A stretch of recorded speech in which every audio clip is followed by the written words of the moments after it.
Good morning. Welcome to the app. Today I got Carlos in the building. Travis Scott is the best performer of all time. Okay, hello. But wow. Okay. That's a heck of a statement, Dude. but what a night. Travis Scott came last night. Whoa. Travis Scott did not come last. No one came last night.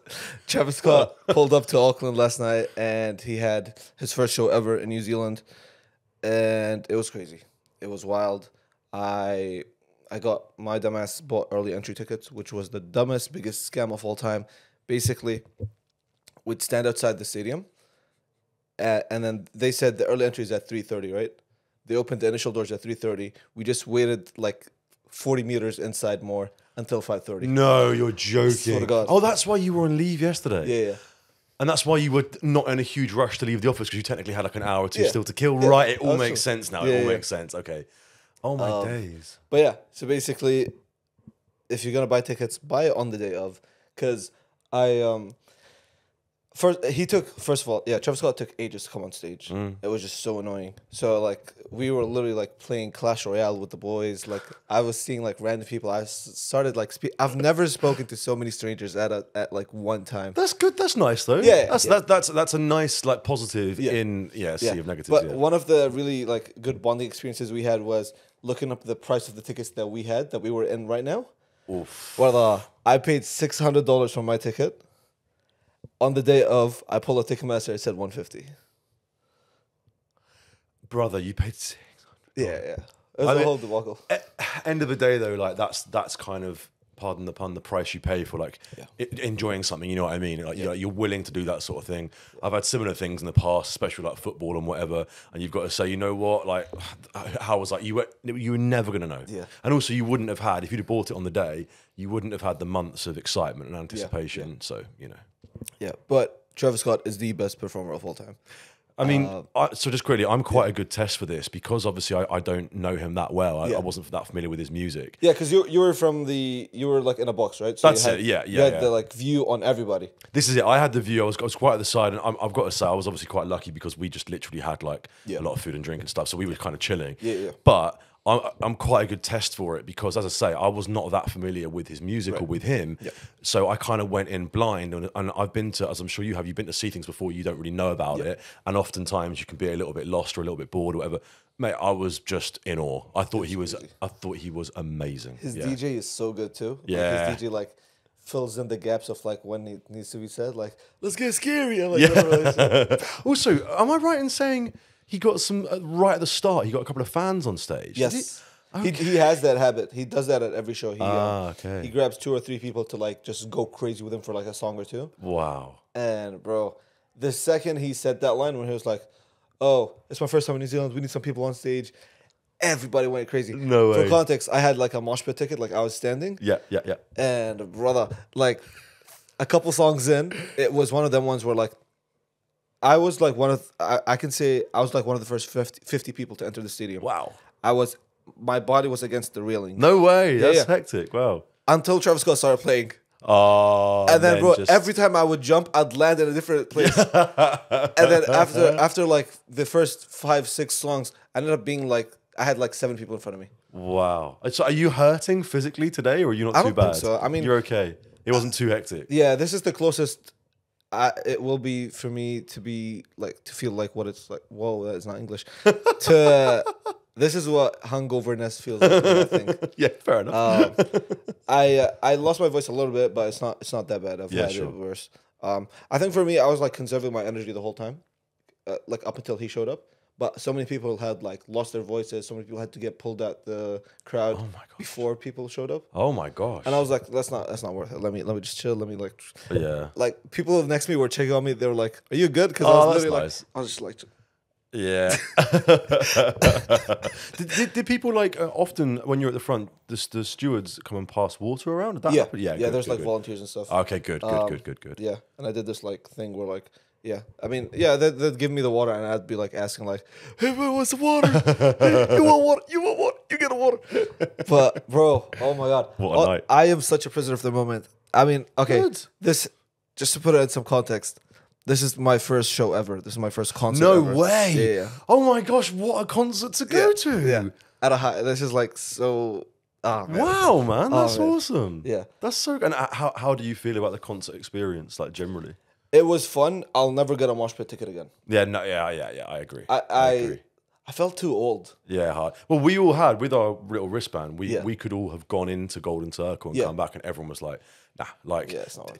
But that being said, I did sort of say, I was like, look, if this was someone that I really, really liked, I would not want to be in it, but I would actually want to be where you are. And to be fair, this is like one of the like 5 artists that actually paid to see. Yeah, well, That there was you one go of then. them. Yeah, So, there you go. But I will say, when it was just so mad, when we were in there, the crowd started going absolutely wild, and then, as I said to you earlier, I thought the crowd was cheering for Travis Scott. Yeah. And then I realised, hang on, why is everyone looking our way? Yeah. And I turn to my right and I see Izzy, Yeah. Israel Adesanya. And I was just like, oh my gosh. And bro, I've got to say, shaking his hand, it was like having your hand clasped by like a big bit of furniture or something. Like the guy is just an absolute unit. But let me say one thing now. Yeah. What a lovely, lovely person. Yeah, he's humble. So humble, so nice. He's none of that cocky, like, I'm the man. He was kind. He took the time to speak to people. Yeah, nothing but, huge good He's things to say super about down him. earth. Lovely guy. Yeah. But he needs to come back to the UFC. Bro, come on. Oh, yeah. It's long overdue now. Yeah, come on, man. Also, there's another, there was him, Dan Hangman, and the short guy, who's like, my mate was telling me he's just like number 2 behind, obviously different weight class, but like he's Kiwi, but he's literally tiny. He's like shorter than me. Shaved head. Kangu. Let's see. I mean, I'm assuming he's Kiwi, right? Yeah. I'm pretty sure he is. Yeah. Kiwi. But he was, he was pretty cool. I didn't really chat to him much, but he was quite cool. I'm trying to think who else was in there. The morning shift guys, people from Shortland Street. Kai Kara, friends? Yes, that's him. That's him. Yeah, that's exactly him. Yeah, he was a nice guy as well. Yeah. But yeah, no, it was cool. It was really nice.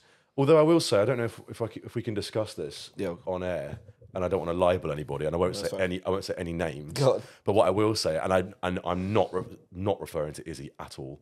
We always had our own private toilet as well within our little area, and let's just say some people were going back and forth very, very regularly to that toilet and wiping their nose on the way out. I'm not saying any names, but I'm saying it was not Izzy at all. But yeah, some people within that vicinity, names that I haven't mentioned. Yeah.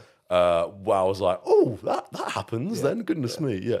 It was scary, like standing, because everybody around me, like, pupils were gone. Yeah. And also, everybody was like selling. Yeah. Like the hustle was crazy. Like the show started, and like halfway between the songs, there's like a 10-second window to like hear everybody. Yeah. It's like, who wants bags? Who wants bags? And I'm like, but I think to myself, like, you know, that kind of culture.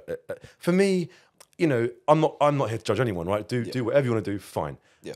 But I always think that, like, if you're there to see that kind of experience, to have DRUGS there, it's like a hat on a hat. It's like, surely the kick. And again, I'm not being a grandma and saying like, oh, don't do that. I'm just saying, like, why would you do it when you've got this amazing experience anyway? I don't know, crazy. Yeah. Now the amount of like mind-altering substances in the air you could smell it all. It was crazy. And obviously, like, it was so many people that were like, my biggest thing was people filming, because obviously when people film, like, they try and put their hand up as much as possible up there. Yeah. But their elbows were like hitting heads and stuff. And I'm like, I'm gonna get a concussion if I keep like jumping and stuff. Well, I will say as well, just on that, obviously, of course, I filmed a little bit, of course, and of course, everyone's entitled to. I did find it particularly depressing, like, excuse me, how many people were just watching it through their phone. I was like, sure, grab a quick video, as I did. I got multiple, but like, it was actually quite sad. Like, it's just a sea of phones. I just think that's crazy. Not a phone in sight, guys. This pure vibes. Yeah, that is annoying, because like I filmed the intro initially because I'm like, oh, this is gonna be big. Like, the intro is always like, pow. Yeah. But then after that, people just kept their phones up, and I'm like, I guess I'll do that too. Like, I filmed every bit and every now and then, but like, and you have to. You want to do that, but not constantly. You know what I mean? But no, the best thing ever is like, I just like, there's like a couple songs where like I just shut my phone down, put it in my pocket, and I was like literally like going back and forth with some people like in the crowd that I've never met before, and it was like, I don't know, there was something in that was like crazy. Yeah, it's like, nice, man. Like going back and forth on some lyrics, and they're like, I've never met you, I will never meet you again outside of this, but like, in a vacuum, this experience is so fucking. And you're vibing in that moment. Yes. And it's like, that's what I mean. That's why I like concerts, because yes, of course, everyone's looking at Travis, idolizing him as he deserves. Yeah. But it's also a very communal thing. Yeah. It's about the crowd as much as it's about the artist. Yeah, it's beautiful. Especially like, it'd be like the group of people I was surrounded with, I would like, in the nicest way ever, you would not catch me dead speaking to these people. Yeah, no, I get you. Like, I get you. The demographics is what I'm saying. Like, it'd be like some kids in high school, some girl that I never had a shot with ever, and now she's like saying sorry that she grabbed my back. Like, yeah. all that. I'm like, it's fine. You can do some more. Can we keep singing this, please? Like, I'm enjoying this. Make it louder. No, but like, just as a vacuum, that is such a cool, fun experience, and I would like to do it again, but just not in a mosh pit. Never. Yeah, not in a mosh pit, and also, let's not forget as well, there are different vibes, right? Like, I mean, there are some concerts. I mean, Travis Scott it's a very high tempo, high energy rap. Whereas actually, if you think about, say, like Drake, for example, of course, he still has some very upbeat songs, but a lot of his music, I mean, like think of slower, like, you think of like Marvin's Room, for example. That was like one of the first songs that I loved by him. It's very, no one's moshing to that, you know what I mean? So yeah, I agree with you about no mosh pit, but let's not forget there would be concerts that you could be at the front where there wouldn't be a mosh pit. So yeah, I would go in there for the right artist, for sure. Yeah. Speaking of right artist, Trump is in the news again. What's he done now? Well, I mean, what's the latest? How long's till the election? I think it's like 3 days or something. Isn't yeah, it? Maybe a week. A week, just under a week. Obviously, with the U.S. presidential election heating the fuck up, Trump and Kamala, both respectively, are like doing these like unconventional press runs now. Yeah. Like, Trump went on Flagrant, the podcast, initially. It was like a podcast in New York with Andrew Schultz. And then Kamala, in the same 24-hour window, went on Call Her Daddy's podcast. Yes. And that was like an interesting play. And now, most recently, Trump has declined a 60-minute interview when Kamala didn't. And he actually went on the very much anticipated Joe Rogan podcast.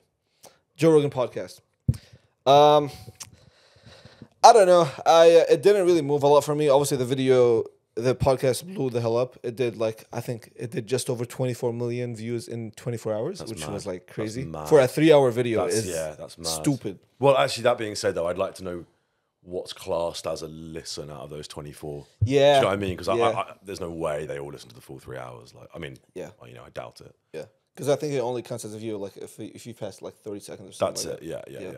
Yeah. But yeah, I mean, bro, if you were to tell me that like 10, 15 years ago that the host of The Apprentice and the host of Fear Factor would be on a podcast debating who will be the leader of the free world. When you put it like that, yeah. It's crazy, man. It is. And I think it's an interesting one, because I think one thing that's quite striking is that the Joe Rogan and Call Her Daddy, they're both, I would say, very much their respective audiences for each candidate, right? Like, anyone who listens to, I would say 99% of Call Her Daddy listeners vote for Kamala, and vice versa with Rogan and Trump. That being said, though, I do wonder if Kamala was maybe a bit of an error, not because correct me if I'm wrong, I think she turned down Joe Rogan. Yeah, I think she had a bunch of demands that Joe Rogan didn't want to satisfy. Okay. See, I think she should have done it. She should have done it before Trump. Yes. Because, excuse me, whatever happened, Trump's was always going to be the same. 3 hours. He's too, regardless of... It's predictable. It's predictable. And regardless of anyone's opinion of him politically, you can't argue that he's not, he's not that coherent when he speaks, right? He's very self-centered. It's all me. I've got grudges to bear. This person's bad. This person's terrible. So it was always going to be the way. Kamala, I think she had more to gain than to lose by being on that podcast. I think there's a lot of people that would have listened to it and gone, actually, you know what? This policy makes sense. Yeah. I think it's really interesting. For some reason, I don't know, I was just so invested in this election that like Kamala has this strength where like she performs better when her back is against the wall. Okay. Like if she's in a space where like she's doing the leading or doing the talking, it's okay. Because like bear in mind, she's a prosecutor. Like she's always been like, she's a woman of color that's like come up in the ranks of the United States fucking political space. Like she's so used to having her back against the wall and just like being on defense that like the second that she's like talking to call her daddy, it's like that's whatever. It doesn't land as much. Yeah, I think you're totally right. I think it's one of those things where, and that was one of her biggest criticisms, right? That she was never actually challenged, Yeah. and she didn't actually do a lot of interviews. Yeah. But I do remember her being on, is it The Breakfast Club with Charlamagne? Yes. And they were talking about, spliffs or whatever, and I was like, God damn, she can handle herself like pretty damn well. Like she's pretty awesome, and that's when I think a lot of the rhetoric from Trump, where he said like, oh, she's only black when it suits her or whatever. Yeah. But I would say actually it's the other way around. I would say that her ethnicity, everyone's ethnicity and where you're from is part of your roots. Yep. Whereas actually being in Washington, being in Congress, being a Attorney General, I believe she was, I think that's where you're potentially playing up to audiences, playing up to camera. That's a roundabout way of saying, I don't think she's pretending to be black. I think, if anything, she has been pretending to be more white, because that's where you would have to put on a facade. Yeah. She's now just like embracing her real self. Exactly. Yeah. And everyone has to shift their personality and their attitude to some degree when they're in an unfamiliar environment. Yeah. But no, I think that when he started to say that about her, that's when he's really rattled. When he goes low, that's when he's rattled. Yeah. It really is. Bro, shaking in his boots. Yeah. I just want to touch on really quickly the whole space that the Joe Rogan podcast sits in. So have you heard of the Manosphere?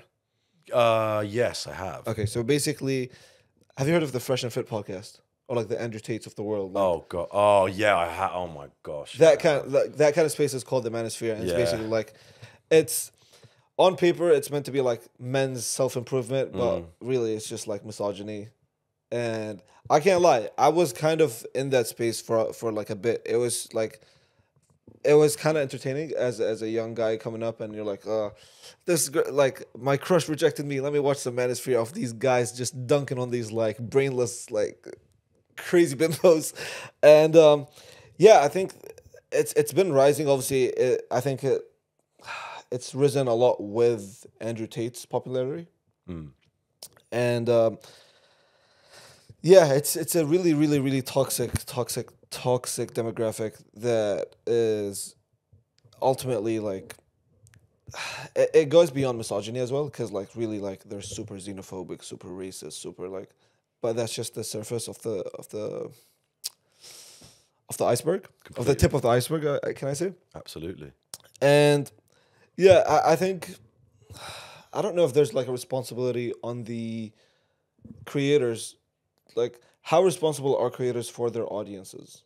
That's an amazing question. I think, just to go back on something you just said, I think you're so right as well, is that it does go beyond the surface level stuff. And really, I would love to know, take out all the microphones. Yeah. Let's not forget, these people are being broadcast. Like, there are things here that we, there's certain things that we probably saw at Travis Scott, for example, that we're not perhaps talking about. And there are things that, that occur in day-to-day life that we would never speak about on air. So if that's what they speak about when they're being recorded, what are their actual views and thoughts? And I think as well, just to hone in on Andrew Tate and your point about, for example, being rejected by a crush, where you're at that point, you're rightly mentally deflated, and someone comes along and picks you back up. It's also why Trump is appealing, because these people who vote for Trump, they couldn't tell you about his policies. They don't know anything. But he came along and said, hey, the life you're living, the working class post-industrial life where you've got no money, that shouldn't have happened to you. Come on. Let's I'm here for you. And he realized very cleverly that there's numbers, right? Yes. That is where the numbers are at. And I think as well, sorry, I'm rambling here, to regroup with the Andrew Tate thing. I always think to myself, like, if they had the world in the way that they wanted it to be, what would it look like? And the one thing that just depresses me so much is that they always seem to talk about, especially when it comes to women, they talk about this idea of like obedience and a woman looking at you in a certain way.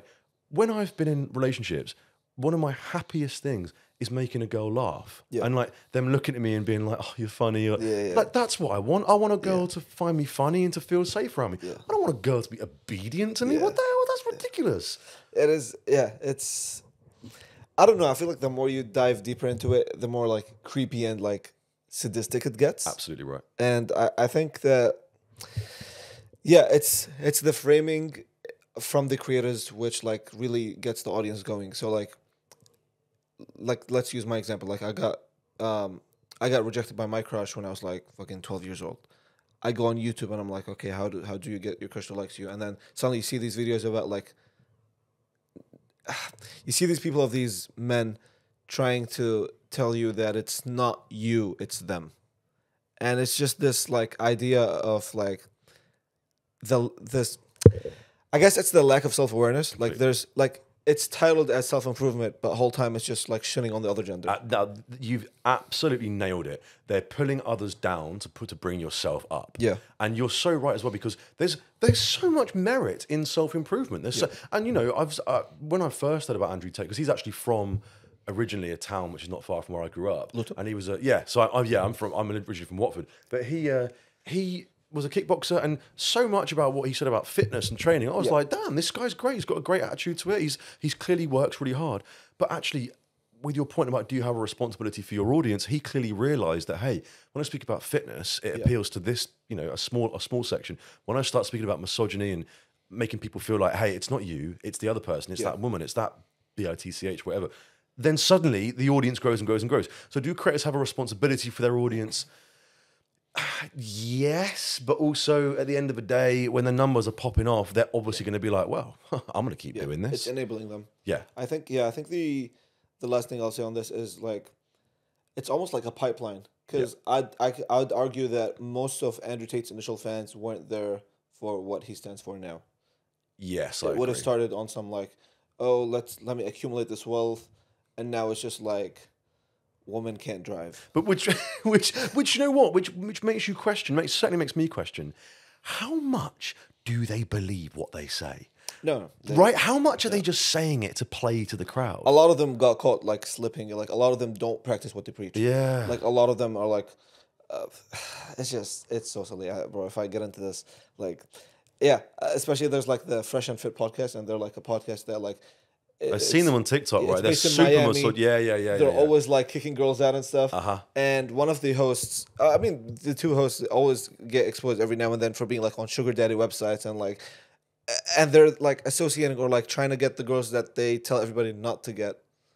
And it's like, are you just like eliminating the competition? Like, are you just saving more for yourself? You're so right. And also, I think there's a creator called Rufus Rice on TikTok, English guy, who summarized it perfectly. He said, yes, okay, if you do follow these kind of steps and you become this kind of like ultra in inverted commas alpha guy, and you're super buff and whatever, sure, you'll get some girls, fine. But it's never the one you really wanted, is it? And that's the main issue. Yep.